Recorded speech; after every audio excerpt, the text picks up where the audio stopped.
il faut que je vous parle d'un truc qui m'est arrivé il y a de ça quelques semaines. Alors que j'étais tranquillement en train d'écouter mes 10 heures de musique quotidienne sur Spotify, l'application m'a recommandé un Daily Mix. Toujours en soif de découverte, je décide de cliquer dessus, et ce simple geste a commencé des journées entières de recherche. Donc installez-vous bien, chauffez-vous un petit chocolat chaud, et laissez-moi vous raconter comment je suis rentrée dans un véritable terrier de lapin, autour d'un mystérieux musicien assez étrange.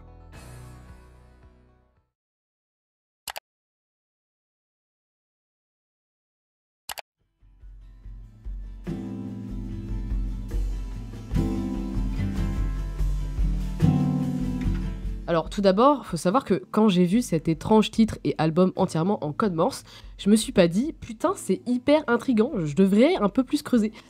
Genre vraiment premier degré, mon premier réflexe ça a été d'en avoir absolument rien à foutre. Et en vrai, heureusement que j'ai fini par revenir dessus. Ok, donc c'est quoi ce projet? Pour comprendre, on va analyser la page Spotify. Tout le projet semble entièrement rédigé en code morse, et si l'on va dans l'onglet à propos de l'artiste, on peut y voir un lien menant à un compte Instagram. Mais ça, on va y revenir un peu après, parce que c'est à ce moment-là que le mystère prend en épaisseur. On apprend aussi le nombre d'auditeurs mensuels, 180 000, ce qui est plutôt pas mal pour un projet disponible uniquement par la suggestion Spotify, car oui, essayer pour voir de taper à la main le code morse pour avoir accès à l'artiste, faut forcément que le hasard te le propose, mais au moins, je sais que c'est pas arrivé qu'à moi, et que plusieurs personnes sont déjà tombées sur ce post. On s'aperçoit aussi que, apparemment, il y aurait une sorte d'album, celui en rouge, et des singles aussi, avec la cover blanche, qui semblent être deux projets différents proposés par cet artiste. L'album rouge semble être une compilation de plusieurs musiciens, comme on peut le voir juste ici, et on apprend aussi leur date de sortie, soit autour de l'année 2021. Alors, je pense que vous vous en doutez, mais je suis absolument pas une professionnelle du code morse. Bien qu'il existe des sites pour traduire du code morse à l'anglais, c'est pas si évident que ça. En fait, le problème, c'est l'affichage sur Spotify. Le code possède des espèces d'espaces à certains moments très précis, ce qui fait que si tu mets un espace mal placé, ça fout en l'air toute la traduction. Et si tu rajoutes à ça que certains titres sont longs, ce qui fait que trouver de cette manière, c'est assez chiant et fastidieux. Faut trouver un autre moyen. Ce moyen, j'ai fini par le trouver en galérant un petit peu alors que j'avais la réponse sous les yeux depuis le début. En fait, mon premier réflexe a été de rechercher sur Reddit si des gens étaient tombés sur cette recommandation avant moi. Et effectivement, j'ai découvert un artiste via ma playlist Discover Weekly qui m'a complètement époustouflé. J'aime tout ce qui est soundscape et compagnie, et j'ai entendu beaucoup d'artistes, certains meilleurs que d'autres, mais celui-ci était tout simplement incroyable. Le problème c'est que je n'arrive pas à écrire l'artiste ni à trouver plus d'informations à son sujet parce que son nom est...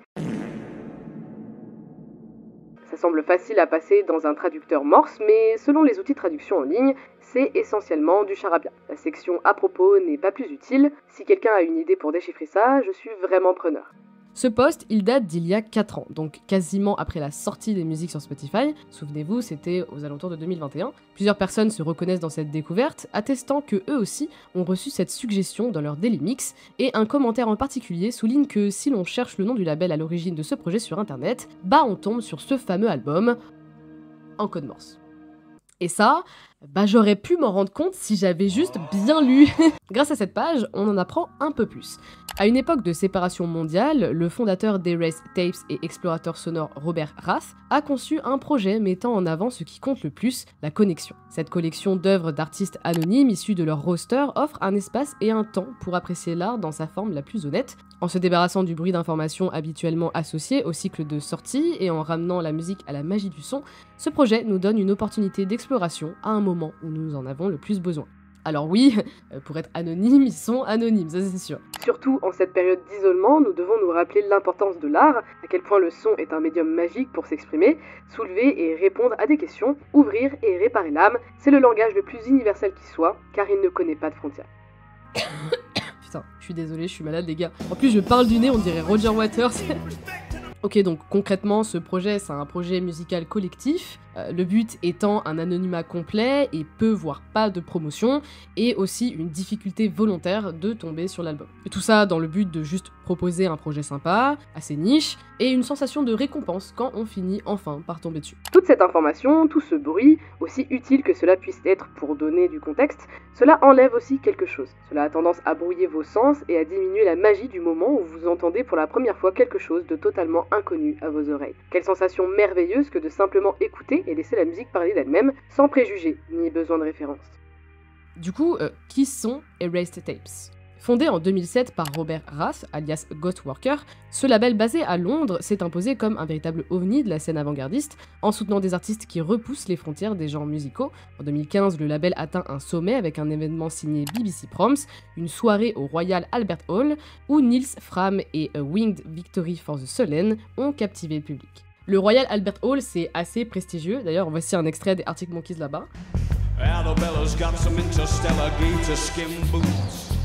Résultat, le concert le plus rapidement sold out de toute la saison, et pour couronner le tout, Erased Tapes reçoit le prix du Best Small Label la même année. En 2017, pour son 10e anniversaire, Erased Tapes ouvre sa Sound Gallery à Londres, un espace qui reflète leur vision artistique, et en 2022, le label fête ses 15 ans avec des festivals à guichets fermés à Londres, Berlin, Dublin et même à la Philharmonie de Paris en 2023. En ce qui concerne le code Morse, j'ai fini par retrouver un peu plus loin, dans le même post Reddit, un utilisateur qui partage le lien Discogs, et bingo, tous les titres sont traduits. Cette page Discogs, mine de rien, elle est hyper intéressante.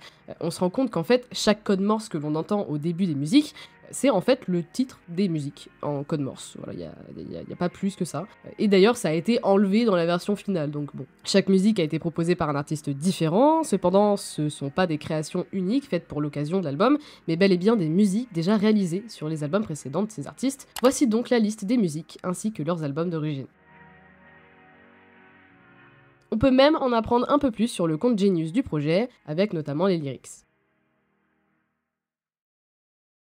Ok, donc ça, c'est ce qui est le plus facilement accessible entre grosses guillemets. Un projet un peu décalé, mais si avec ça, je vous en parlerai pas. Il est enfin temps de voir ce fameux compte Instagram. Et là, faut que je vous explique. En gros, quand j'ai commencé à écrire le script, on était durant le courant du mois de décembre, et j'avais pas enregistré les recherches à ce moment-là. Je me suis dit que j'allais le faire sur le moment, comme j'ai l'habitude de le faire pendant l'écriture et pendant le montage. Sauf que du coup, entre-temps, il y a des choses qui ont changé. Notamment, le lien Instagram qui est lié au projet Erased Tapes, qui ne mène plus du coup à l'Instagram d'un certain Fiek dont je vais vous parler juste après, mais qui mène à un Instagram nommé Erased Melody, avec une seule publication et en bio le Insta de Fiek. Donc ça amène plus directement au Instagram de Fiek, mais techniquement ça change pas grand chose. C'est juste que j'ai été assez surprise de voir que ça avait changé entre temps, hein. Il s'est passé genre un mois grand max. Donc ça veut dire que c'est assez récent, il y a encore des choses qui se passent, alors que le projet date de 2021, ça n'a aucun sens, mais bref, il y a aussi du coup un mail erasedmelody@hotmail.com qui est clairement pas de source sûre, un mail legit de Erased Tapes, hein. C'est clairement pas un mail legit, hein. C'est un faux mail, c'est un mail qui redirige directement vers Fiek, mais vous allez comprendre, hein, je vais vous expliquer plus en détail la suite, mais du coup là dans le montage, moi j'avais prévu de vous parler directement du Instagram de Fiek, donc ce dont je vais vous parler maintenant. C'est un peu le bordel, mais vous allez comprendre, vous inquiétez pas, vous allez comprendre. Est-ce que vous voyez le problème ? Probablement pas, parce que je vous ai pas énuméré toutes les personnes qui ont bossé sur le projet. Mais je peux vous assurer que, après des dizaines et des dizaines de minutes de recherche et après avoir bien fouillé, je peux vous assurer que aucun mec qui s'appelle Fiek ou encore Selman Altumbas n'est apparu sur aucun projet du collectif. Alors c'est qui, bordel de merde? Alors tout d'abord, les premières infos qu'on a, c'est qu'il est turc. Sa bio est écrite en turc, elle signifie ses premiers pas que je ne pourrai jamais faire, ses posts sont en turc, il y a même ce panneau, pas de doute, il est turc. Il possède 105 000 abonnés, ça a pas l'air d'être des bots, enfin j'en suis pas tellement sûre, rien de spécial sur sa story à la une, par contre les commentaires sous ses derniers posts m'ont mis la puce à l'oreille. Étrangement, plusieurs personnes semblent en colère contre lui, parlant d'un supposé hack dont Fiek serait la cause, sur le Spotify de ni plus ni moins que Kanye West, The Weeknd... Quoi ? Un certain Polo G aussi. Le bro a piraté le compte Spotify de Polo G et a fait de Gang With Me sa chanson. Il n'y a pas de ça, arrête de dire n'importe quoi. La chanson numéro 1 de Votobias sur Spotify est Gang With Me, sauf que ce n'est pas la chanson de Votobias, c'est une chanson chantée par Polo G. La chanson de Polo G a été vendue, les droits d'auteur appartiennent à Votobias, frère. J'ai rien compris. Regardons sur Spotify. Alors effectivement, quand on tape le nom de Votobias et le titre, on tombe bien sur cette page Spotify qui amène à cet étrange compte avec ce même post. Effectivement, j'en ai pas parlé exprès, mais ce dernier post qui date du 14 août, on sait pas trop pourquoi, mais 2 comptes sont tagués dessus, 2 comptes fantômes, dont un qui semble clairement rempli de bots et aucune info dessus. L'un d'eux est lié au compte Spotify de Votobias. Ce qui est assez étrange, c'est que si l'on tente de chercher la musique en tapant Polo G et Gang With Me, on tombe sur rien. Pourtant la musique est bien sur Spotify, mais accessible uniquement via le moteur de recherche. Et quand on clique sur la musique, ça nous ramène sur Votobias. Je suis tombée sur ce post Reddit aussi qui traite de ce sujet. Il n'y a pas eu beaucoup de réponses cependant, tout le monde a l'air d'en avoir rien à foutre. D'après Fiek, Votobias aurait racheté les droits, ce qui est assez étrange, et un utilisateur théorise sur des problèmes légaux ou de droits, on sait pas trop. Du coup, je me suis rappelé des autres commentaires, de ceux qui parlaient du hack de Kanye West et de The Weeknd du coup. Et effectivement, quand on cherche un petit peu, on peut tomber sur des posts Reddit datant d'il y a à peu près 4 mois sur l'album Vultures 2, pour des raisons inconnues qui avaient été renommées TOMT.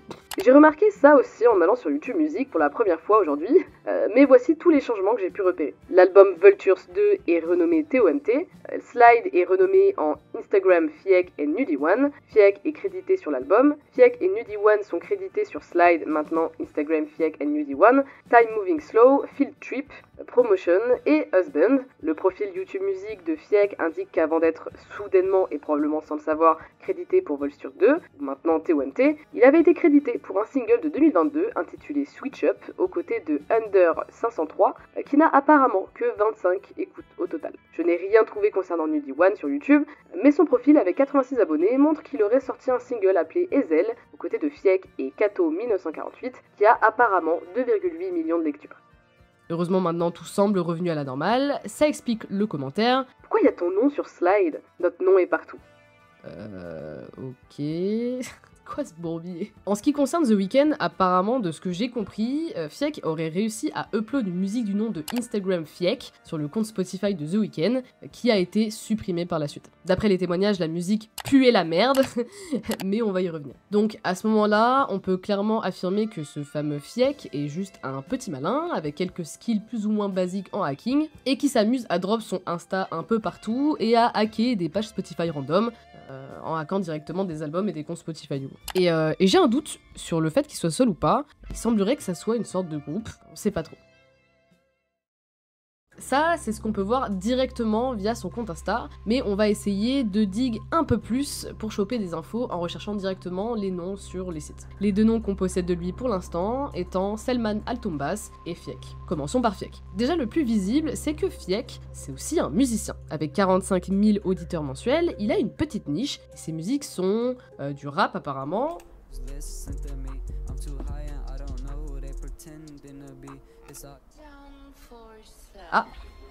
Ah non, des musiques turques.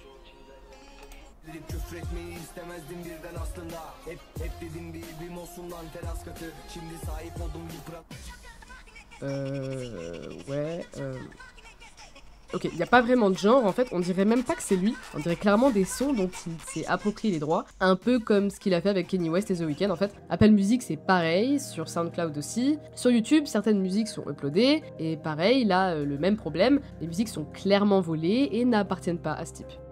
Ah, j'avais pas dit aussi, mais dans En savoir plus sur Spotify, on tombe sur ce screen assez bizarre d'un compte qui s'appelle Sar'Ai, avec un énorme cœur devant. Ok, on va aller regarder.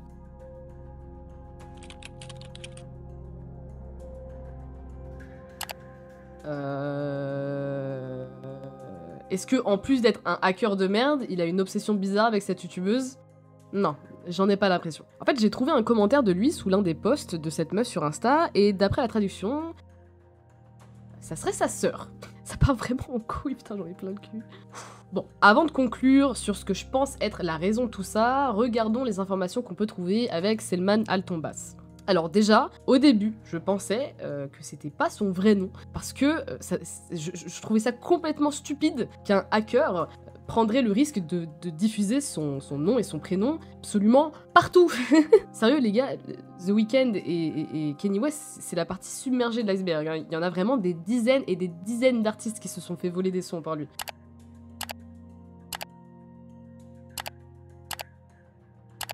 C'est impressionnant. Alors du coup, on va aller sur son Spotify. Il se fout de ma gueule. Pour le coup, les 2 musiques postées sur son compte Spotify semblent être des originaux. Après, encore une fois, avec ce mec, on peut jamais être trop sûr. Il y a un Discord qui est lié à ce compte. Cependant, j'y suis allée et il n'y a pas l'air d'avoir grand chose. Mais en poursuivant mes recherches, j'étais loin de me douter de ce que j'allais trouver. En fait, ce mec, en Turquie, il est plutôt connu, mais vraiment pas pour les bonnes raisons.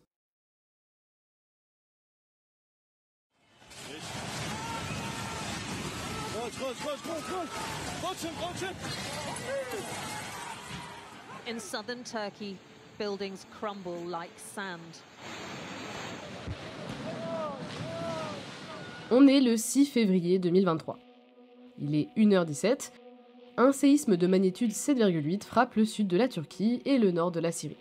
Ce premier tremblement de terre est d'une intensité inimaginable. Son épicentre est situé près de Gaziantep et Kahramanmaraş, dans une zone géologiquement très active, précisément à la jonction des plaques africaines, anatoliennes et arabiques.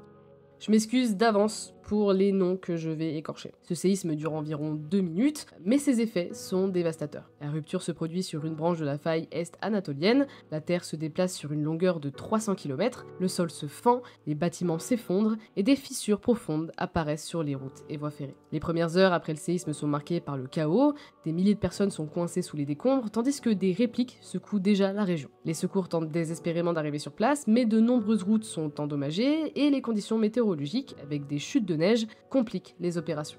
Moins de 9 heures après le premier séisme, à 10h24, un deuxième tremblement de terre d'une magnitude de 7,5 frappe le pays. Il se produit à environ 95 km au nord-ouest du premier, près de la ville d'Ekinuzu. Ce deuxième séisme, bien que légèrement moins puissant, provoque encore plus de destruction et déstabilise totalement la région déjà fragilisée. Les jours suivants sont marqués par des répliques puissantes. Le 20 février, une réplique de magnitude 6,4 frappe la province de Hatay. Des milliers d'autres répliques, parfois de grande ampleur, se produisent, continuant à ravager les infrastructures déjà fragilisées. Alors, pour ceux qui savent pas, une réplique, c'est le nom qu'on donne aux plus petits séismes qui suivent en général un plus gros séisme. En général, c'est le résultat de réajustement des failles et des tensions accumulées dans la croûte terrestre après le gros séisme principal. Le bilan humain, il est tragique. Plus de 56 000 morts sont enregistrés et des centaines de milliers de blessés sont pris en charge. Les dégâts matériels sont également colossaux, des villes entières sont dévastées, des bâtiments se sont effondrés et l'ampleur de la destruction est telle que la zone touchée couvre plus de 100 000 km². Et au milieu de tout ça, t'as notre antagoniste qui va faire la chose la plus logique à faire dans ce genre de situation, se taper une énorme barre. On apprend notamment grâce à plusieurs sites et journaux qui ont couvert l'affaire que un homme nommé Selman Altombas a été arrêté après avoir moqué les victimes du tremblement de terre en Turquie.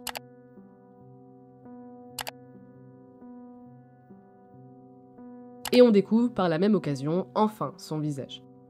Pendant les opérations de sauvetage, des vidéos ont émergé montrant des membres d'un groupe Discord se moquant des personnes coincées sous les décombres. Ils se sont fait passer pour des membres de l'équipe de secours de l'AFAD, l'agence turque pour les catastrophes et les urgences, et ont demandé aux victimes de crier pour qu'ils les entendent tout en riant. Ces images ont été largement diffusées sur les réseaux sociaux. Ouais, c'est vraiment dégueulasse. Autant les délires de hack Spotify, tout ça, bon, c'est chiant, mais c'est pas non plus super grave. Autant là, ça me fait rire 0%. Suite à son arrestation, on apprend qu'il avait 17 ans au moment des faits et était originaire de Tekirdağ, une ville de la région de Marmara en Turquie. Honnêtement, je pourrais vous en parler des heures de ces autres comptes, hein. Il y en a plein, je suis même pas sûre d'avoir tout trouvé. Genre, tiens, par exemple, son Google académique. On y apprend son nom complet, Selman Can Esengul Yildiz Altombas, et qu'il bosserait dans le marketing de la distribution musicale. C'est affolant. Mais alors, qui est ce Selman Altombas? Selman Altombas est un artiste musical de 18 ans, vivant en Turquie, qui est surtout connu pour avoir foutu la merde un peu partout sur Spotify, et s'être foutu de la gueule de victimes d'un séisme ultra meurtrier. Dit comme ça, c'est pas très reluisant, mais vous inquiétez pas, ça va pas aller en s'arrangeant. En France et ailleurs, Fiek, on voit pas trop qui c'est, même s'il a hack des comptes relativement assez connus, les gens gueulent à un bon coup et puis passent à autre chose. C'est vraiment en Turquie que les choses sont un peu plus sérieuses. Altombas aurait agi comme s'il sauvait une personne coincée sous les décombres avant de mettre fin à la diffusion en direct. Cet événement a choqué ses abonnés et a suscité de nombreuses critiques et commentaires négatifs, et le live n'a jusqu'à aujourd'hui pas refait surface. En tout cas, je l'ai pas retrouvé, et c'est pas plus mal parce que c'est vraiment de la grosse merde. Bon bah nickel, maintenant il est parti en prison, ça va lui apprendre la vie. Lors de son procès, Selman Altombas sera reconnu innocent. Depuis, il semblerait qu'il n'ait pas vraiment retenu les leçons du passé, car il continue de hacker. Au début, je m'étais un peu tapé la déterre de le contacter sur Instagram. En plus, il avait accepté ma demande d'avis, donc je me suis dit, why not, pourquoi pas. Je vais lui demander directement, mais comme vous le savez très bien, et dans 99% des cas, il m'a pas répondu. J'ai bien réussi à rentrer en contact avec apparemment un mec du label pour lequel il bosse, mais ça avait l'air d'être du gros bullshit ce qu'il me disait, donc j'ai laissé tomber. Mais en soi, c'est pas dramatique, parce que c'est évident ce qui se passe.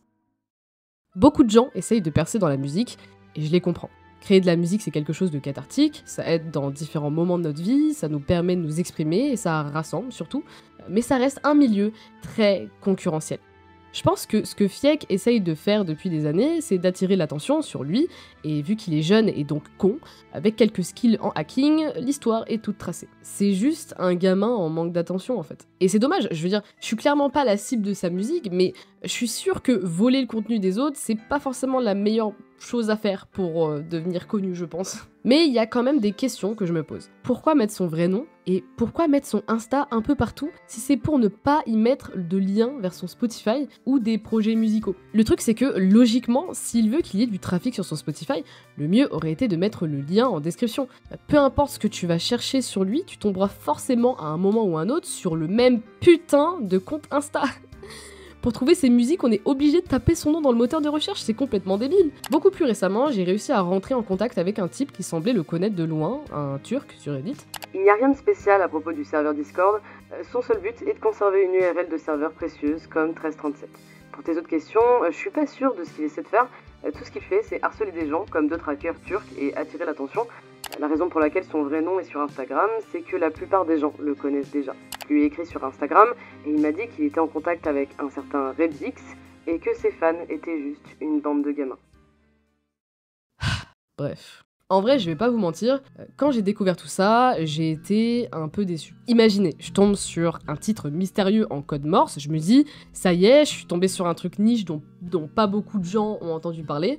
Parce que à la base, si j'ai commencé à fouiller l'album, c'est parce que le compte Instagram m'intriguait trop, je comprenais pas qu'est-ce que ça branlait là en fait. Mais plus je fouillais et plus je me rendais compte que tout ça, c'était juste du troll. J'avais lancé un live Twitch pour commencer à découvrir ce mystère avec vous, d'ailleurs n'hésitez pas à me suivre sur Twitch. À ce moment-là, on avait commencé à théoriser que l'album aurait pu être un projet post-rupture sentimentale. Les mots qu'on avait réussi à traduire semblaient aller dans ce sens-là. Les théories qu'on avait imaginées, ça passait de l'album pour se consoler d'une rupture amoureuse à un ARG, mais on s'attendait pas du tout à ça. Après franchement, il n'y a pas que du mauvais dans l'histoire. Même si les actes de Fiek sont clairement discutables, il m'a permis de m'intéresser plus en détail sur un album et un collectif que j'aurais sûrement survolé, me permettant d'apprécier de nouvelles choses qui sortent de l'ordinaire.